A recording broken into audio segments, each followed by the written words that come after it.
E aí, pessoal, tudo bem com vocês? Bom, cada dia que passa é uma novidade, né, no mundo. Tá acontecendo tanta coisa ultimamente que cada dia é uma bomba, né?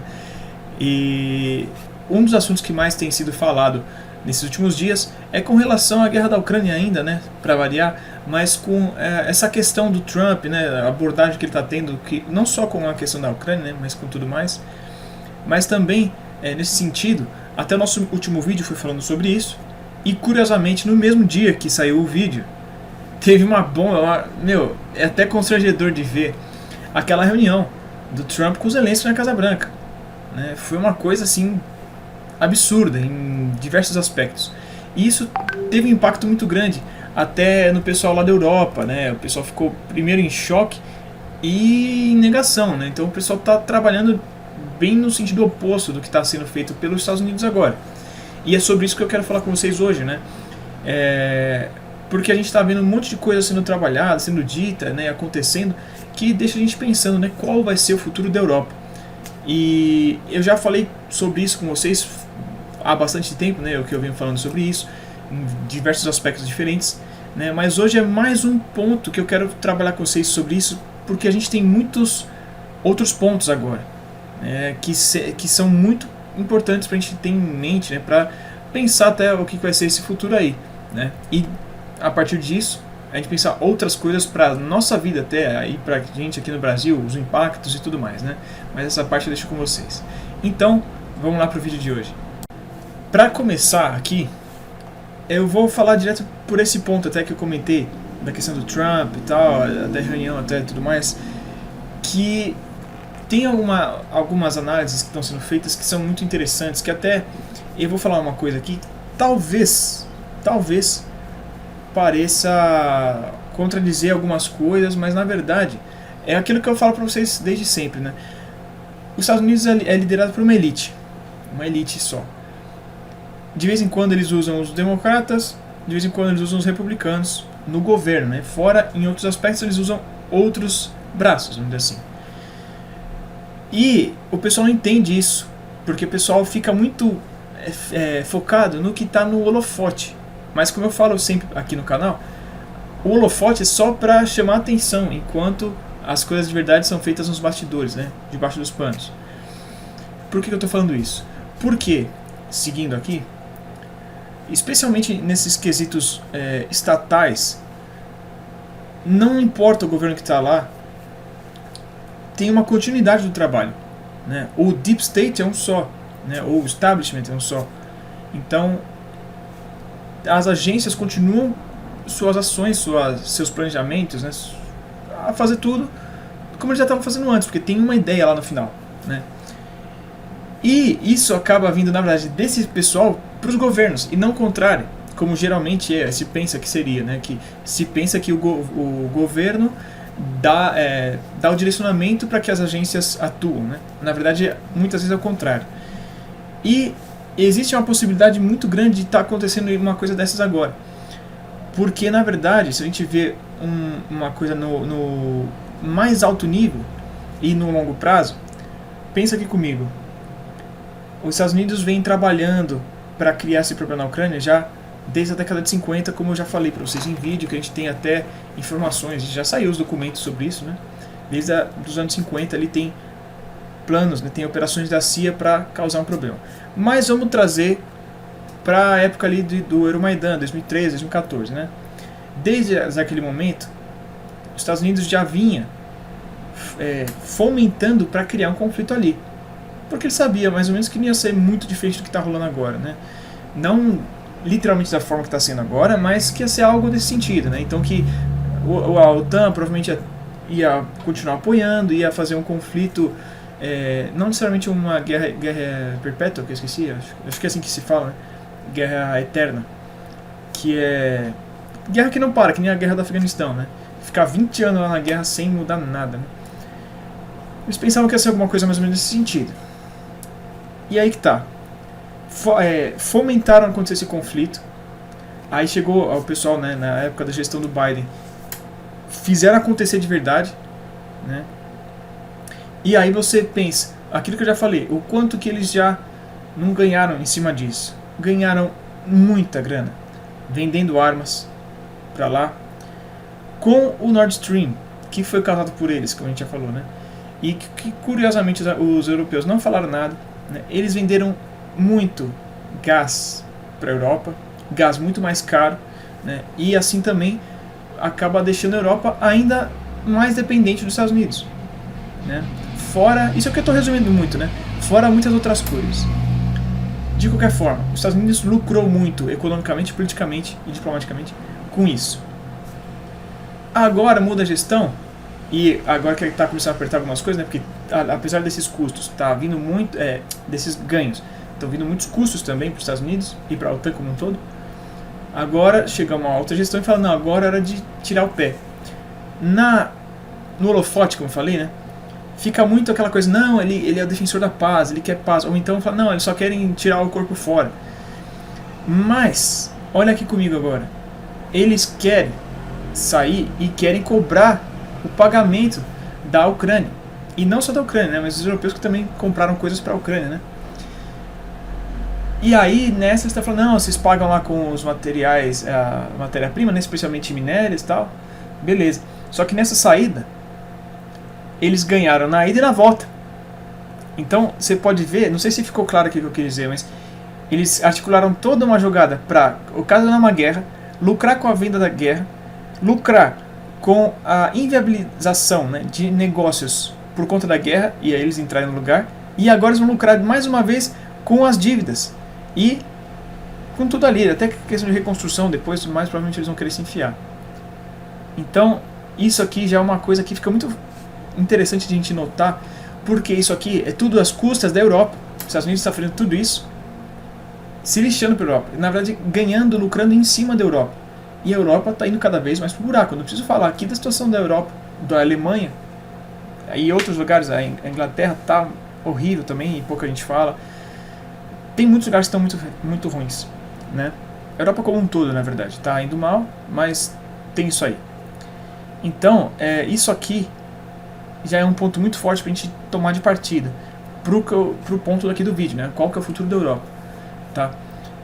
Porque isso aqui está forçando a Europa a tomar um direcionamento que, pior ainda, a própria liderança deles está pulando de cabeça para mergulhar fundo ali nesse negócio, né? Inclusive, né, nesse sentido, né, que eu estou falando, esses dias agora, até a Ursula von der Leyen, né? E, bom, a Europa como um todo, a União Europeia, né, decidiu que vai ampliar muito mais os gastos com o orçamento de defesa de todos os seus países, né, para seguir aquela linha do que a OTAN pedia de 2%. Né. Então, imaginem o aumento da pressão orçamentária, vamos começar por isso, né, e por isso os problemas financeiros. Mas eu não vou me adiantar. Vamos começar a falar um pouco mais a fundo disso aí. Como eu já falei para vocês em outros vídeos, há muito tempo, né? Principalmente lá em 2022, ali no começo da guerra, a Europa, ela acabou se desfazendo muito da sua força. Parece um pouco estranho falar assim, mas é porque que acontece. No começo da guerra, eles enviaram o máximo que eles puderam de reserva, de material que estava armazenado, não o material que eles estavam ali, tipo, mais para o seu uso próprio. Quando isso já se esgotou e viram que precisava de mais, eles começaram a enviar dos próprios equipamentos que eles já tinham, né? E depois disso, ainda como obviamente isso ia acabar uma hora, ou ia inviabilizar de fazer totalmente isso uma hora, eles começaram a comprar mais materiais para serem enviados lá, né? Isso aí aconteceu logo de cara, mas é porque a produção ocidental como um todo, né, é completamente incapaz de produzir em número suficiente para enviar para a Ucrânia. E eles foram investindo para começar a aumentar a produção naquele momento, então até começar a produzir mais ia demorar. Então, por isso que eles começaram a enviar mais do próprio ativo, né, que eles tinham lá. Mas eles precisam repor isso agora. E eles estavam tentando repor um pouco com o negócio americano lá. Por que que acontece? Voltando aqui, só para concluir, para juntar do outro. Eles tiveram que enviar tudo que eles tinham lá deles. Não tudo, né? Literalmente. Mas só para vocês entenderem. Agora, eles precisam repor aquilo. Só que eles não têm condição de produzir o suficiente para eles reporem e para enviar para a Ucrânia. Então eles estão comprando muita coisa de quem? Dos Estados Unidos. Então volta naquele negócio lá, quanto que os Estados Unidos não ganhou com isso também, né? Mas vamos voltar aqui. Eles precisam repor toda essa força. E é muita coisa, tá? Porque, ó, em números oficiais, as forças europeias, elas detêm, por exemplo, 1.500 caças. Claro que muito disso não existe mais, porque foi para a Ucrânia. Quantos dos F-16, dos Mirage, dos MiG-29, etc., né? Eles precisam repor tudo isso. Então, é um gasto muito grande. Pô, eu tô colocando aí na tela provavelmente para vocês, né? Olha o número os números, né? De tudo, né? De equipamento e de pessoal também. Esse número de pessoal envolve reservistas também, tá? Mas de qualquer forma, o importante é, olha os números que a Europa se põe, né? Se coloca a ter. E a gente sabe que eles não estão nem perto disso. Então, assim, imagina o custo que não vai ter para chegar nesse nível. E também para manter essa condição toda, esses números todos, né? É um gasto muito grande, com certeza. E é por isso que a gente pode ver que, né, como eu falei, a Ursula von der Leyen, né, a União Europeia, a OTAN, se colocou a aumentar seus gastos de defesa, né, para chegar nos 800 bilhões de dólares. É um número ridiculamente grande. Para vocês terem uma noção, hoje, os gastos totais, né, da OTAN, dos países europeus, né, com defesa, os países da OTAN, né, está em 332 bilhões. Tem muitos países que não chega nos 2%. Né? E você vê que também muitos dos países, pô, não, é um número muito baixo é um valor muito baixo que eles contribuem, né? Então, por exemplo, você vê que de todos esses países, praticamente 3 que contribuem com alguma coisa, que é a França, o Reino Unido e a Itália, né? Que é algum valor mais substancial. Os outros são tudo valores bem mais baixos e também a maioria deles não contribui praticamente com... Tem países que estão nem em 1% do PIB, né? E eles estão falando agora em aumentar de 2 para 2,5%, até 5% do PIB. Então, isso aqui que é o grande ponto. Porque a gente sabe, né? A gente já conversa, né, vários canais, a gente fala o problema de você ter um gasto, orçamento de defesa muito alto, né? Claro que é necessário ter, só que não muito alto. Quando começa a ter muito alto, você começa a ter outros problemas, mas a gente já chega lá, né? O grande ponto aqui é, imagina para esses países, principalmente alguns países que já estão com dívidas altas, né? Já não estão numa situação econômica muito boa, aumentarem ainda mais o valor que eles estão gastando com defesa, né, em detrimento de outras coisas, né? Então aqui que é o grande ponto do que eu queria trazer agora nesse sentido aqui para vocês, tá? Olhem esses valores aí. Agora, um ponto fundamental para entender aqui. Desde a Segunda Guerra, aliás, desde o fim da Segunda Guerra, né, os Estados Unidos se colocou como uma polícia do mundo. Isso aí todo mundo sabe. Né? E aí teve a OTAN, se formou, né? Colocou a Europa junto. A Europa virou praticamente um monte de estados vassalos, né? Americanos, porque eles estavam destruídos, tudo, né? Tudo tinha que se reconstruir, estavam tudo fraco, né? E até hoje ainda se é discutível se é ou não ainda, né? Mas de qualquer forma, a Europa ficou totalmente submissa, economicamente principalmente, né? De qualquer forma. Assim, a Europa se colocou se direcionou, né, a usar muito mais essas riquezas, né, muito da ajuda americana também, para se reconstruir, como eu falei, né, e para construir o que a gente chama de welfare, né, state, os estados de bem-estar social, né. Então, investindo muito, não só no desenvolvimento, né, e reconstrução de infraestrutura e tudo mais, né, mas também com programas sociais, incentivos econômicos, né, subsídios, esse tipo de coisa, né. Enquanto isso, os Estados Unidos continuou naquela pegada que a gente falou, a gente já sabe, todo mundo sabe, né, de gastar cada vez mais e mais e mais com defesa, né, com os seus gastos militares como tudo, né, manter base, pessoal, né, tudo isso aí. Porque cada vez mais eles participaram de conflitos pelo mundo todo, né? Então, isso aqui é um ponto importante. Por quê? muitos dos países europeus, para não falar a maioria, né, eles acabaram perdendo a mão. E para sustentar esses estados de bem-estar social, eles extrapolaram, né, o limite, primeiro do déficit primário, né, anual, né, que pela União Europeia, se não me engano, é 3% do PIB, e do endividamento, né, a proporção da dívida para o PIB, né, que lá também, pela União Europeia, é para estar em 60% do PIB. Né. Alguns países como a Itália, a Espanha, a França, a Grécia, Bélgica, Portugal, por aí vai, estão com mais de 100%, ou seja, mais que o dobro do que eles ganham de PIB é dívida. Eles têm em dívida. Então, é muito complicado assim. Né? Em compensação, os Estados Unidos não tem um estado de bem-estar social. Né? Não é aquela coisa também, o American Dream, né? Que se fala. Por quê? Eles gastaram muito. Como eu falei, né? Não, tudo bem que não é só culpa dos gastos militares, tá? Mas isso tem um papel fundamental, principalmente nos Estados Unidos. Né? Mas porque também eles acumularam uma dívida gigantesca, é a maior dívida, né, do mundo. E também déficit primário todo ano só aumentando. Né? A gente vê a cada pouco tempo já sobe mais 1 trilhão a dívida americana. Né? E é nesse ponto que o Trump está querendo bater fortemente lá nos Estados Unidos. Por isso que ele quer voltar as atenções para dentro e arrumar a casinha lá nos Estados Unidos. Porque realmente, se não fizer isso, vai explodir. Agora, o problema disso é o seguinte: se acontecer essa derrocada, vamos dizer assim, da Pax Americana, né, se eles voltarem as atenções para dentro, como eu falei, né,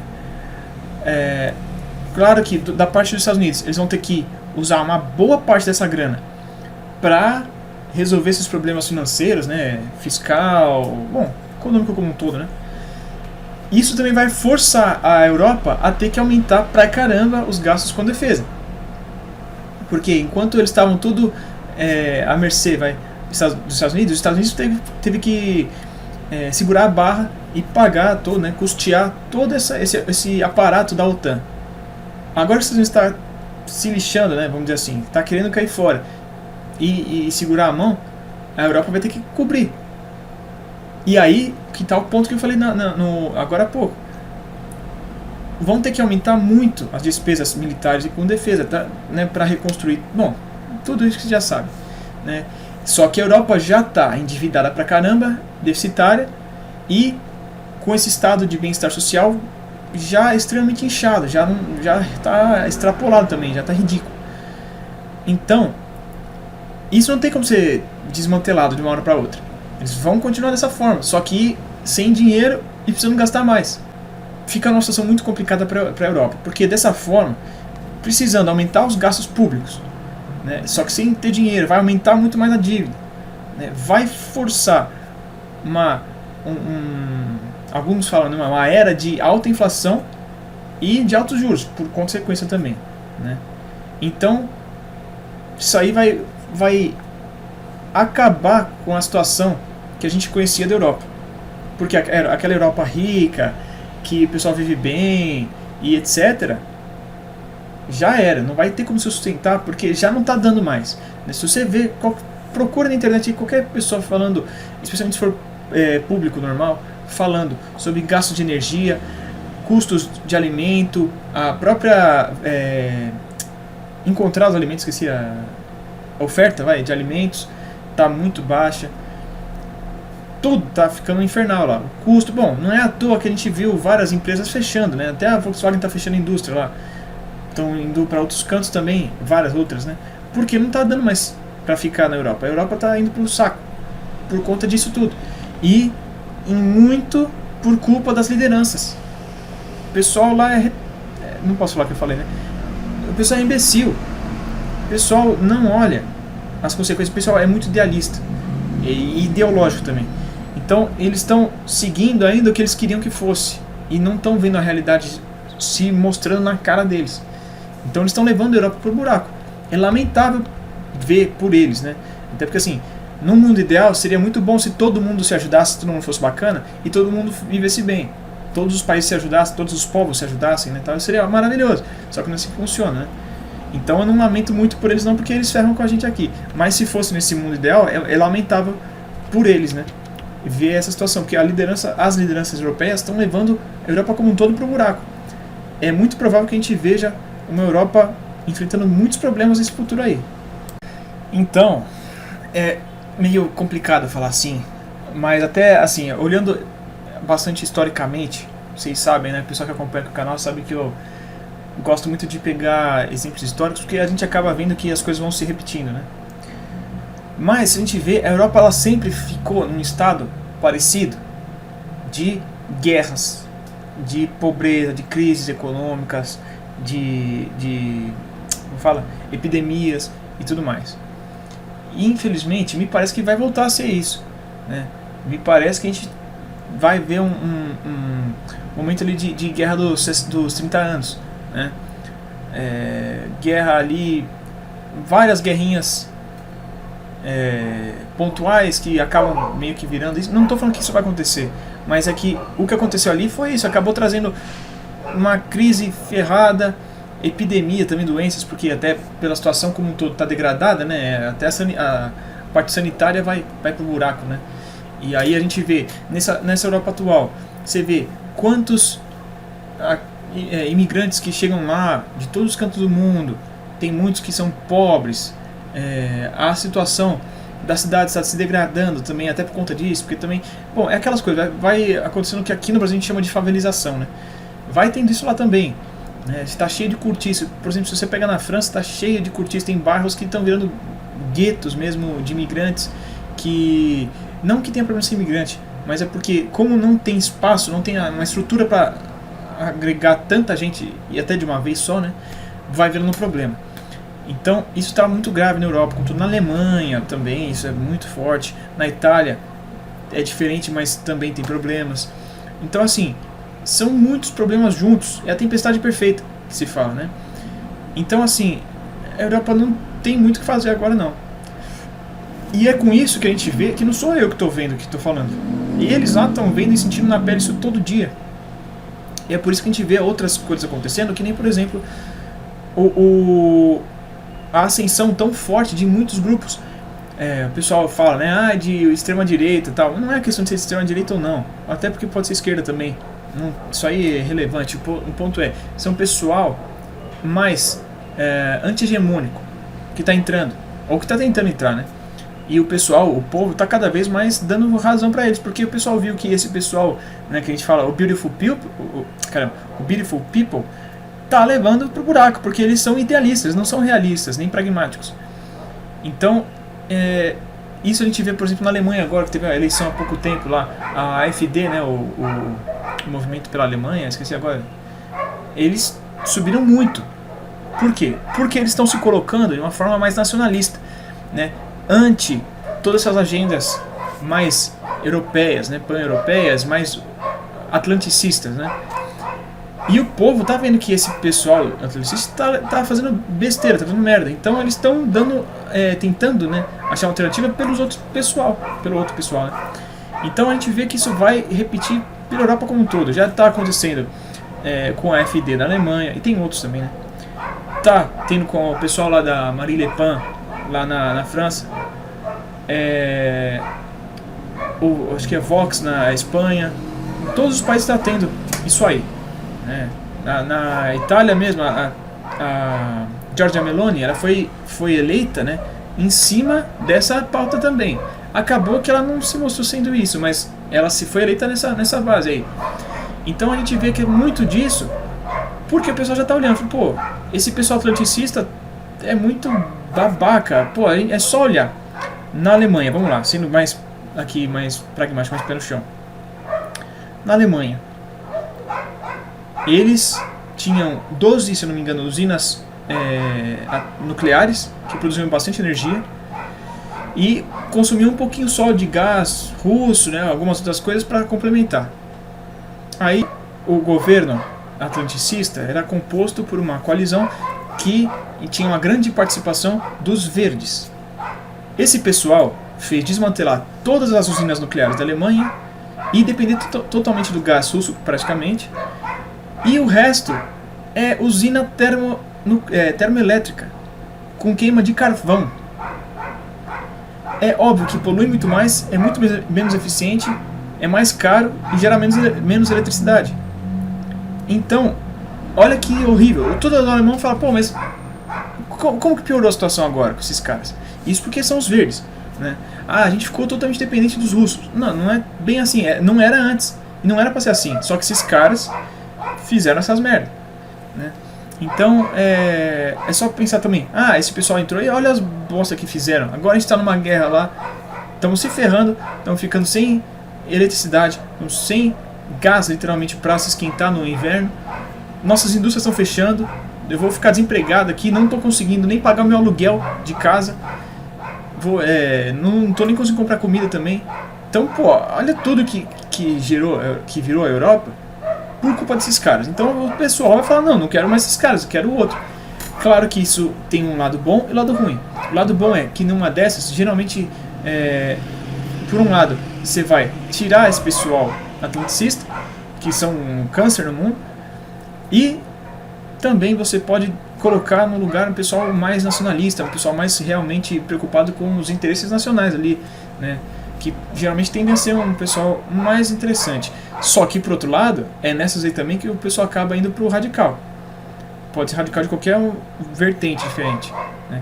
Por exemplo, foi assim que o partido nazi, né, nacional socialista da Alemanha, subiu ao poder na Alemanha lá na década de 30 do século passado, né?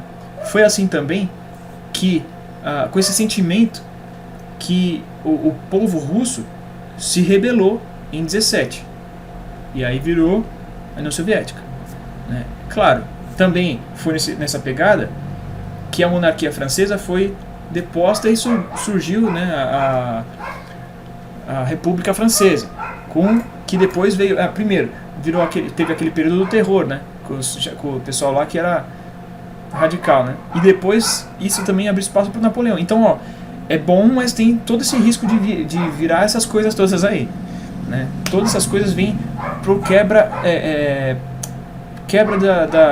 da situação presente ali, né? Esqueci a palavra que eu ia usar, mas acho que deu para entender.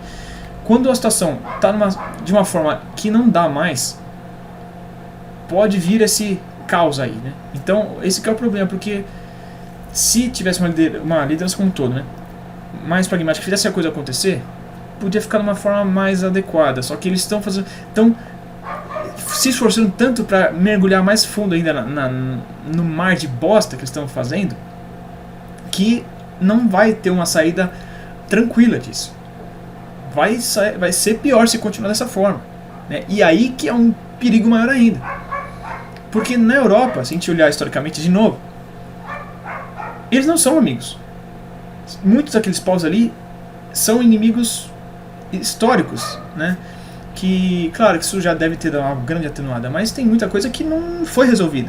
Vou dar um exemplo. A rivalidade entre Hungria e Romênia é muito forte até hoje, né? Que nem a Grécia e a Turquia também, né? A gente tem um monte de problemas ali.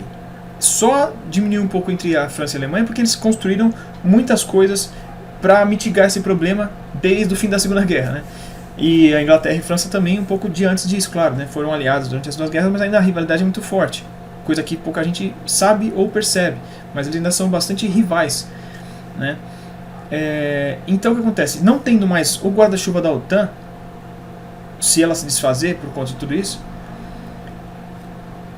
é muito arriscado o que pode vir a acontecer depois. Até porque a gente tem alguns países que estão se preparando, países que estão mais fortes, mais voltados aos interesses nacionais, e países que estão totalmente voltados a esse interesse pan-europeu aí, atlanticista, ocidental, como você quiser falar. Esse pessoal vai ser jantado, com certeza. Então, de qualquer forma, é um perigo muito grande para a Europa, essa situação que está se construindo. Eu acho que deu para entender aqui o ponto como um todo que eu estou falando, porque eu estou tentando falar de uma forma mais resumida, né?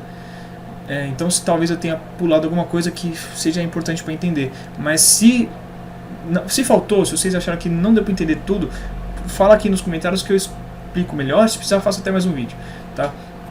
Mas eu acho que deu para entender a ideia aqui, né? Então é muito complicado, porque, até falando em fim de OTAN, essa situação toda, realmente, eu falei isso um pouco no último vídeo, eu acho, né?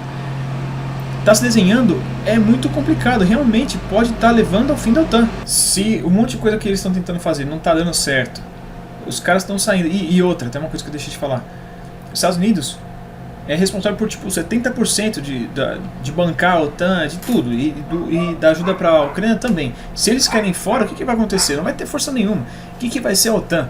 Fora que, até uma coisa, antes da guerra da Ucrânia, se eu não estou enganado, o Macron está falando, para que serve a OTAN ainda? Ela é uma organização já antiquada, já, vamos dizer assim, obsoleta, porque era para conter a União Soviética. A União Soviética já caiu faz décadas, não existe mais. Então teve que se reinventar para continuar. Só que também porque é enfiado goela abaixo, não tem justificativa real para existir a OTAN, né?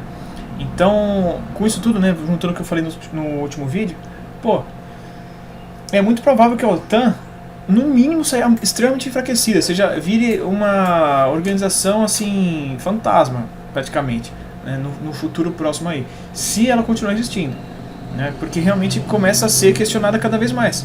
E além disso, a parte prática, como que vai se sustentar se os Estados Unidos não fizer mais parte, ou se eles abrirem mão, né? Então fica complicado aí. Então, resumindo a história, né? Eu sei que eu falei bastante, mas ainda é resumido, tá? De qualquer forma, eu acho que deu pra entender a história. Eu vou parar por aqui por hoje. Mas então é isso, pessoal. Eu espero que tenha sido um bom vídeo pra vocês, que tenha trazido boas informações, que tenha ajudado a construir um pouco o raciocínio de vocês, né? E que tenha contribuído a entender, pelo menos um pouco, né, o que é possível dessa situação que está rolando e do que pode vir a acontecer com a Europa, que é o ponto desse vídeo, né? É claro que não é fácil, claro que muita coisa pode acontecer diferente do que eu estou falando, óbvio, né? Ninguém aqui tem bola de cristal, mas com o que está se apresentando hoje, a situação, como já deu para perceber, não tá boa, nem um pouco lá. Então é bom a gente já ter isso em mente, já ir se preparando para esse cenário, porque isso pode impactar de várias formas diferentes, né? Não estou nem falando, por exemplo, se você gosta da Europa e quer viajar para lá um dia, ou se você compra coisa importada de lá, não só isso, né? Mas pode impactar a gente de muitas formas diferentes, coisa que a gente nem para perceber no dia a dia, né? Então é bom ter isso em mente, como eu falei agora, né? E então, por hoje é isso, pessoal. Eu agradeço a quem assistiu até aqui, espero que vocês tenham gostado desse vídeo, né? Quem é novo no canal, eu convido a se inscrever aqui no canal, ativar o sininho para não perder nenhum vídeo. Deixa o like, que ajuda bastante o canal. A gente está precisando muito, né, para o YouTube entender que é um vídeo bom e mostrar para mais pessoas. Qualquer comentário, qualquer pergunta, qualquer sugestão de assunto, né, qualquer demanda, coloca aqui nos comentários também. E compartilha esse vídeo com seus amigos, quem você sabe que gosta desses assuntos, quem vai ser importante ouvir o que eu estou falando aqui, né, e coisa e tal, tá bom? Então por hoje é isso, pessoal. Mais uma vez agradeço a quem ficou até aqui. Agradeço o apoio de sempre do pessoal que está aqui acompanhando sempre. E espero vocês no próximo vídeo. Então, até lá.